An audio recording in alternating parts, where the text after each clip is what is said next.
God wants us to be overstuffed and overfilled with faith. He wants us overstuffed where you can't even close the drawer because there is faith stuff hanging out of it. You can't close that drawer even if you wanted to. And that's the kind of faith that God wants us to have. When I was a kid, I used to play the game Elastics. Does anyone remember that game? I feel like it's like the 80s game because you hardly see it anymore, and I used to love it. If you don't know what it is, it's like you have to play it with somebody else, and then there's another person who kind of jumps in, and you have these elastics around your legs, and it all starts very, very easy, and then it works its way up, and it gets harder and harder, and it gets higher, and there's all sorts of ways that you move this thing you have to try and get over, and if you touch the rope, you're out.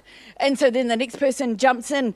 But God's wanting to enlarge the place of our tent. He's wanting to stretch our tent pegs wide. And I just feel like there is so much more. There is so much more for the church that God wants to put in us and do through us. But there's so much as well as you as an individual born again believer that God wants to do in the inside of you. And He wants to enlarge your capacity. He wants to stretch your tent pegs wider. He wants to enlarge your territory.